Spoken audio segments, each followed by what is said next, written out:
Hi, I'm Nicola Jennings, one of the co-founders of Athena Art Foundation. This is Athena Asks, a podcast where we talk to artists, curators, historians and collectors about their work, pre-modern art, and the world today. Hello, my name is Alayo Akinkugbe and I'm today's host for Athena Asks. Today I am joined by Chair and Curator of Arts of Africa at the Art Institute of Chicago, Constantine Petridis, who curated the exhibition The Language of Beauty in African Art. The exhibition presents over 200 works of art and explores concepts of beauty through the languages and perspectives of indigenous African communities. Thank you for joining me, Costa. Let's start off with my first question, which is about the ways in which this exhibition presents a new approach to displaying African art and artifacts. I read in the catalogue that this exhibition critiques the infamous MoMA Primitivism exhibition of 1984 and offers an alternative approach to displaying art from Africa. Good morning, Alayo. Thank you for having me and thank you for having this conversation and for your interest in this exhibition. I do want to introduce a slight nuance, that is that it's not so much the way in which the art is being displayed that is novel, it's more the way the art is being interpreted, and specifically the way it is interpreted from an aesthetic point of view. And so what it attempts to do is evaluate these arts in terms of their local aesthetic appreciation, how the arts of Africa have been judged and appraised by the people who made and used it. I feel like museums are becoming more self-critical. Yes. In all fairness, the research that lays behind it is not new at all. It actually is almost a century old. And so there's many people who've contributed to it, both Europeans and Americans to begin with, anthropologists, art historians, people from other disciplines, but later on also more and more African scholars from the continent belonging to the communities in question, and also, and most importantly, thanks to their knowledge, their intimate knowledge of the language that is used in order to talk about the arts in general, to interpret the arts, and specifically to assess the arts in terms of their aesthetic qualities. And so the idea is in part to take a step back and acknowledge that though this 1984 Primitivism exhibition curated by William Rubin for the Museum of Modern Art has been heavily criticized, the way the arts of Africa and other parts of the world that are not part of the Western art historical tradition are being approached, are being understood, and especially valued in terms of their aesthetics is very often still largely determined by those same principles. Could you elaborate on that? Yes, it's very often still through the lens of the early 20th century avant-garde artists, art critics, literati like Picasso and de Vlaminck and Derain and Modigliani, in particular in the marketplace, where it's often still very explicitly used as a framework, as a reference, and you very often see auctions that actually combine both 20th and late 19th century works of art from the Western art historical canon with works of African art, and play on these ideas of affinities. The same perspective is still very much in vogue among many collectors around the world of this material, and I think even in a more perhaps subconscious or implicit way, many academics who do know better or should know better will use these same kind of frameworks, because many of us come to the arts of Africa through the early 20th century when we want to illustrate an article or a book or curate an exhibition. It's very unusual to use those indigenous criteria or standards, and that's exactly what this exhibition attempts to rectify. I also have to say that there's actually at least one and maybe two historical exhibitions that have done the same thing, but quite a while ago and on a much more modest scale. So it's not a radically revolutionary approach, but it's definitely a more explicit and in some ways a more timely moment to address these essential questions. Yeah, I'm really excited. I feel like this is a point of change. We should also recognize that those early 20th century avant-garde artists and critics have in some ways paved the way for an openness outside of the African continent to the aesthetic appreciation of the arts of Africa. Because we should not forget that the arts of Africa were until very recently, relatively speaking, not considered as art. and therefore that the question of aesthetics, the fact that that would have been an integral part of the creation of this art, was for a very long time totally ignored, or at least underrated, because the art was not seen as art and because aesthetics were not considered to be of any significance. Worse even, there was the notion that there are no aesthetics on the African continent among the people who produced these objects and used them for a variety of purposes.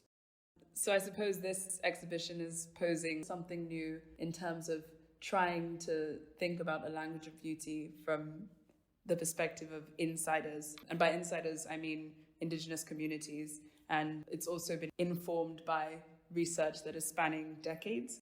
And research that places a major emphasis on the voices of local contributors, whether makers, artists, or local art critics or audiences whose verbalizations have been recorded in order to understand why people like certain things. And we try to be as specific as possible. And so what the exhibition definitely does, perhaps on a scale that has not been done before, is just include a wide range of materials from many different parts of the continent in order to demonstrate, on the one hand, yes, there's a huge diversity, there's a huge variety, and it's very hard, on the one hand, to make comparisons and to reduce this complexity of the continent. But at the same time, the other ambition that the exhibition has is to discern unity within diversity, some common threats, some common themes, patterns that connect these different arts and that ultimately transcend these distinctions and these differences and point to the humanity of the arts in question,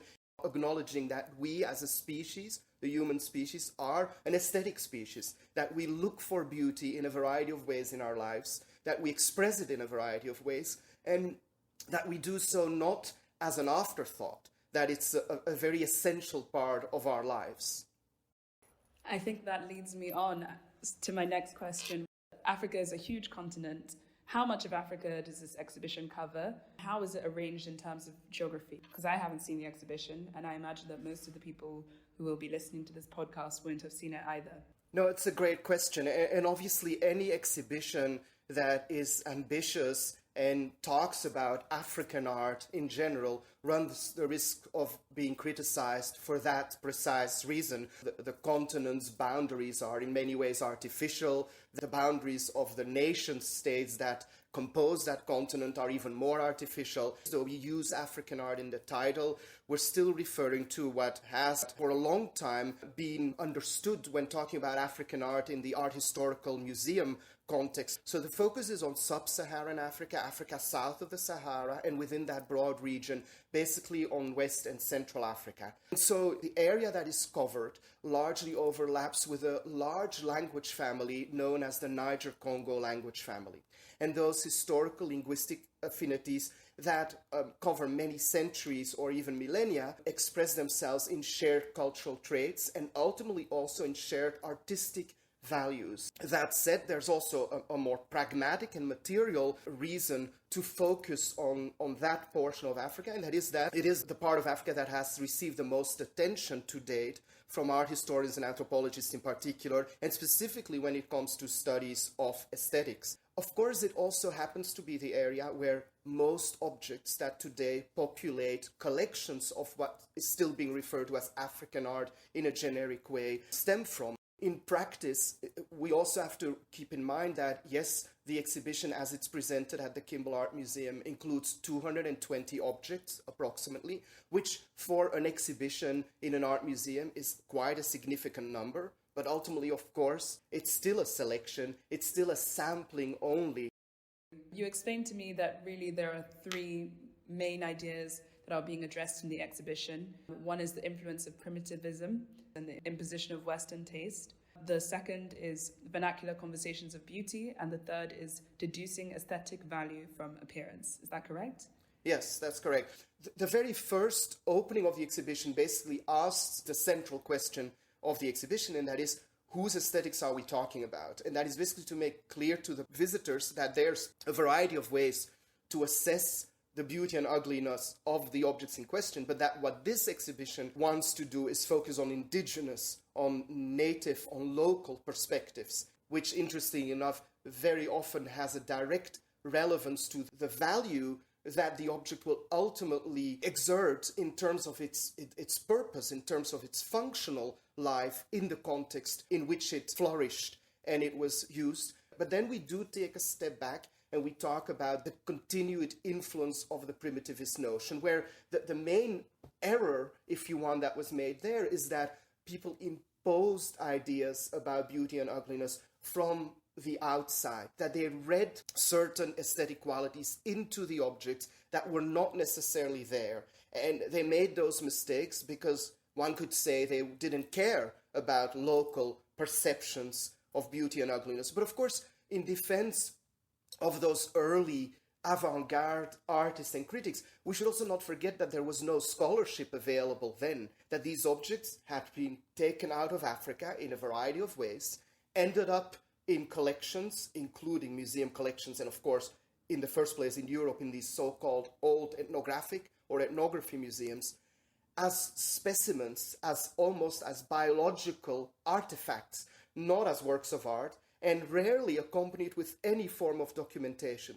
And so that leads us to the two other sections. The most important one is the one that indeed focuses on what we could broadly refer to as African aesthetics, where it is indeed about local perspectives, local perceptions. That section broadly includes three subsections. One is about the meaning of beauty, the fact that in many cultures the word for beauty is one and the same as the word for goodness, so that there's a moral dimension to physical beauty.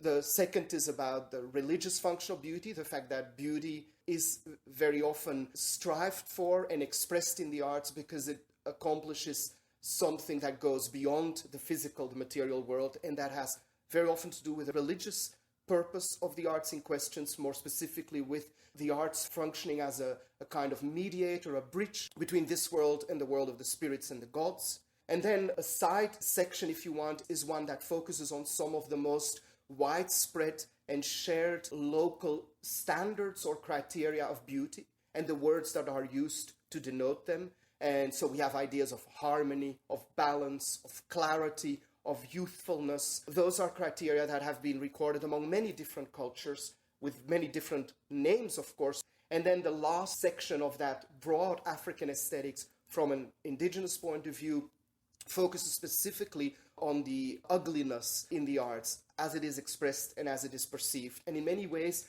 this is all about the exact opposite of what beauty means in those different cultures. So, whereas, for instance, beauty is typically aligned with goodness, with morality, with moral qualities, ugliness is aligned with immoral qualities, with immorality, with bad behavior and evil. Finally, there's also another bigger section, if you want, where in some ways objects speak through their appearance. And that even in those cultures where we lack first-hand language-based aesthetic evaluations, we can, in an informed way, based on broader cultural information, on the meaning of value, size, complexity that are ascribed to objects in question, that we can deduce aesthetic preference from the object's physical appearance. Are there any specific examples that you would be able to talk about? The most straightforward example would be objects that are made of very expensive, luxurious, rare materials, ivory, glass beads that are imported from faraway places, feathers from birds that are difficult to catch, skins and hides from animals that represent power, etc. And those kind of objects with fancy, expensive, luxurious, rare materials are, of course, most commonly found in more centralized societies and very often relate to ideas of leadership, of power in royal context across the continent, where gold, silver, brass, ivory, but also cowrie shells and glass beads all are applied to the arts to signal the status, the wealth, the special place in society of their owners, of their patrons. And so in those cases, we often deal with arts that are situated more on a political, on a social level than on a religious level. It's very often about signaling prestige, status. Are there any specific examples of works in which the material, whether that's gold or cowrie shells, signals something about the aesthetic value and its community of origin? Yeah, what I think is fascinating is that form and meaning go hand in hand. In most cases, if you focus on, for instance, the value of the material being used, you can deduce meaning from that, but it's reinforced once you consider the genre of object, the type of object that it appears on, and once you consider it in association with the iconography of the object. One great example would be the late 19th or early 20th century, the so-called leopard caryatid stool from one of the many kingdoms or chiefdoms of Cameroon, Banjul, that is now in the Cleveland Museum of Art, where you have a wooden stool covered with fabric and then wrapped with fabric, textile, and the textile itself is completely embroidered with beads of various colors and sizes, beads that were imported from as far away as Venice and what is today the Czech Republic. So the beads were a rare commodity used as currency and signified wealth, and pointed to this long-distance trade and communication across the continent and even with faraway Europe from an early time period onwards. The beads were the exclusive material for bead workers that were associated with the royal court and made works of art that were destined to the chief, the king, and his retinue. So the material itself was exclusively reserved to this particular rank within society. But then the stool itself was also an object that was not commonly and widely used. It was reserved, again, in this particular case, to the king or the chief. And the fact that the stool has a leopard figure as a caryatid element combining the base with a seating element is another important factor, because the leopard is one of many royal animals in the Cameroon, meaning that the animal itself will be reserved to the king. The king will decide what happens to the animal's carcass. But there's also the idea that a king or a chief has a mystical association with these kinds of predators, and that in Banjul, the idea was that the king could occasionally transform himself at night into the shape of a leopard and roam around the village in order to guard and defend the village from any intruders or negative influences. And so an attribute that signals the chief's superpowers, the fact that he's a semi-divine being, that he's more than just a normal political ruler, that you have the leopard imagery so present, so visible. But of course, the fact that it's combined with then these colorful, valuable beads reinforces this whole idea of status and special meaning associated with that object. These kind of objects in that part of Africa were often used also as propaganda items and very often given away to visitors and other rulers and also visitors from abroad as a way to reinforce the status, the prestige that the owner of a particular object held, and to make sure that it would be publicized, promoted beyond the boundaries of the chiefdom. Also quite striking is that a lot of these objects of social status, of prestige, seem to be utilitarian, seem to be functional. They look like a chair or a headdress or a cup, but they're so elaborately made, they're so over the top in terms of their execution that they become totally impractical, that they lose their functionality. And that signals that they are literally show-off pieces, both for the artist who's capable of making something as spectacular and virtuosic, but also for the patron who commissions an object like that, owns it, and who will exhibit it, display it very ostentatiously in order to show off his wealth, but also his great taste, that he was interested in having these objects that transcend their functionality and that are all about the fanciness, the luxury. Those kind of objects come close to our idea of art for art's sake, although ultimately they're primarily meant to signal the taste and the status of the people who owned and manipulated and displayed them. So, does this exhibition acknowledge a difference between utility object and an artwork? Because that object is clearly so ostentatious that it wasn't actually used as a stool. Is there even a divide? So the divide between the two art artifacts, that's the long-standing debate, that also in some ways tries to explain why certain objects were, at least until recently, found in certain museums, ethnography, anthropology, or natural history museums on the one hand, and others in art museums. But I think in part thanks to some landmark exhibitions, including by Susan Vogel, who's actually also one of the great scholars, contributors to the topic of aesthetics, and who wrote a very beautiful introductory essay to our publication, and her exhibition, Art Artifact, at the then Center for African Art in New York. And I think we've luckily come to overcome that divide between artifact and art. And I think, in essence, the argument that the exhibition at least implicitly makes is that all this art is functional. The whole question as to whether or not to call this art, because it has this functional aspect to it, I think is also something that we should put behind us. I would just like to point out that much of the art of the world's history has a functional component, and it's not because today we find a Greek ceramic in an art museum or a medieval altarpiece in an art museum that they were made to be presented as works to look at and to admire visually. All these works had a function to fulfill and were integral to the communities where they belonged. Is there a word for art? Research is ongoing, and not every part of the continent has been studied and documented. In most cases, the word refers to skill, to craftsmanship, to technical capability. And in that sense, that's actually at the root of our European words of art as well. Whether in German, Kunst, or in Italian, arte, it's about craftsmanship, it's about technical know-how. And from that point of view, there's nothing different about the arts of Africa. My final question is on restitution, because restitution is a topic that we cannot avoid in the discussion of African art objects on display in Western museums. Can we talk about what objects were included and avoided in this exhibition, and about approaching this exhibition from a decolonial perspective more broadly? Yes, so these are, of course, two big questions that are very much on our minds today. And when I say our, I mean both the public at large and the discipline and the academic specialty of studying African art. Many of us curators are very involved in conversations, are following what's happening around the world. And in fact, the whole debate about restitution has received a new elan since publication in 2018, if I'm right, of the SAR-Savoie report. I myself, as a curator, but also my institution, is part of many of these conversations. We've participated in them. Just this last week, I participated in a workshop about provenance for African collections in particular, organized and co-hosted by Yale University Art Gallery and the American Association of Museum Directors. Especially on the American side of the conversation, there's still a lot of work to be done. This is a very complicated matter, and it has a lot to do with the complexity of the continent, with the fact that we deal with so many different cultures, with such a long and complex history.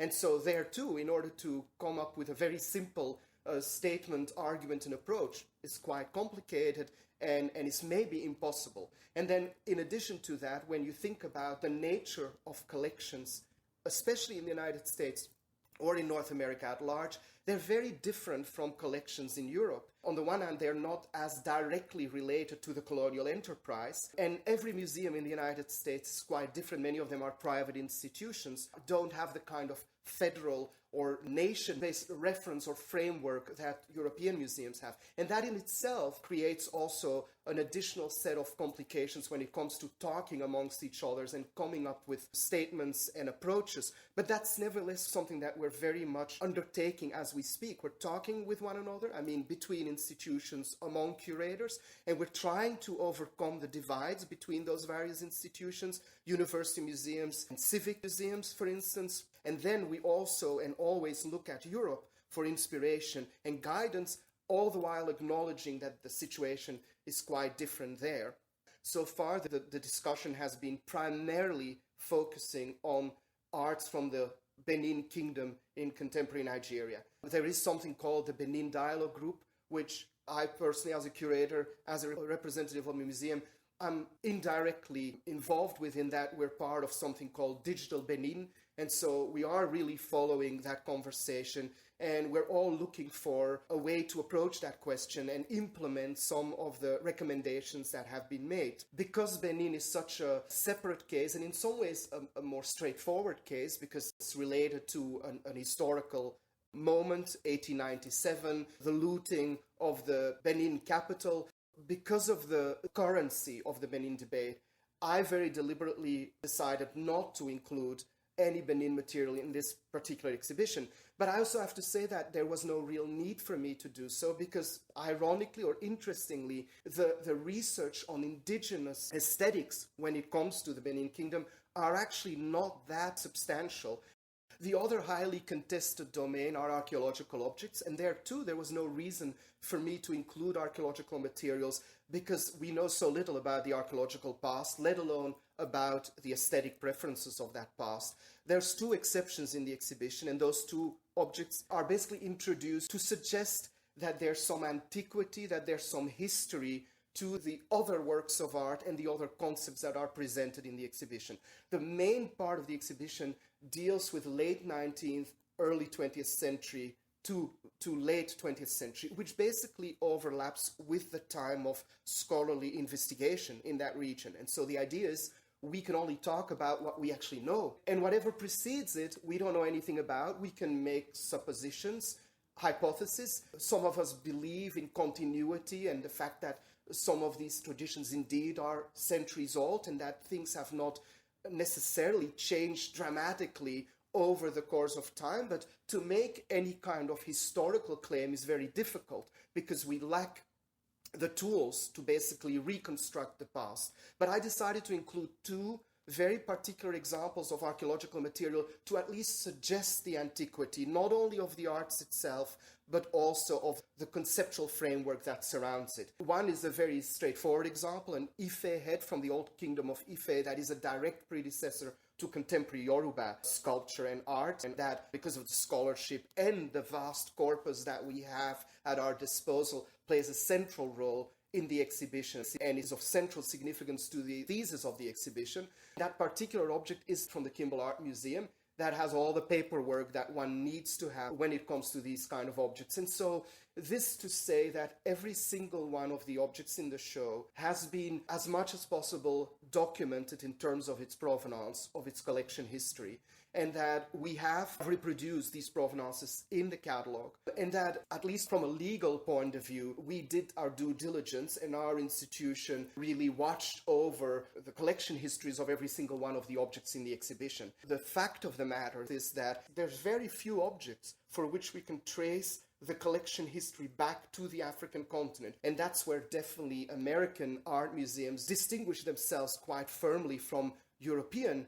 ethnographic or anthropological museums. The collection histories of the objects in our holdings, very often they stop in the early 20th century or the mid-20th century in Europe or in the United States even, with a dealer or an auction house. So for most objects, we don't even know exactly when in Africa they were acquired or even where in Africa they were acquired.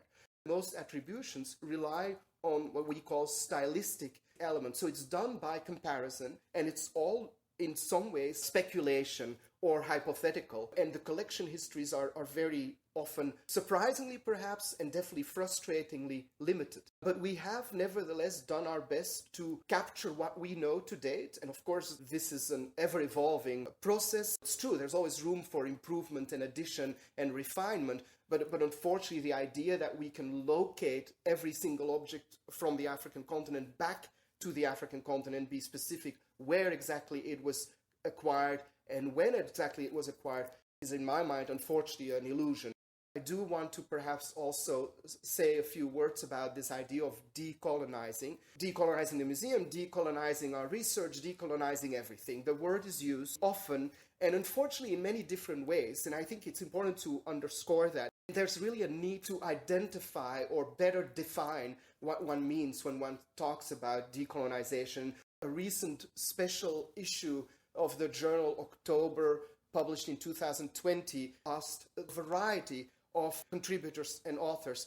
And you'll see there's so many different perspectives and opinions, which is, it's good, it's healthy, but it also underlines that we have to be very careful when we use this word in a very generic way, assuming that everybody understands it in the same way. And I hope that the way this exhibition does so is by shifting the perspective from the Western gaze, the Western way to look, appreciate, judge, evaluate the art, to how the arts were judged, appreciated, and defined in terms of their aesthetics by the cultures that produced and used the art. So that's for me one form of decolonization, and to put it actually in practice, to literally make selections of objects while taking into account local aesthetic criteria and standards of beauty and ugliness, which is exactly what I've tried to do here, and then present those choices by contextualizing these concepts and by emphasizing that they're integrally intertwined with the communities where the arts thrive,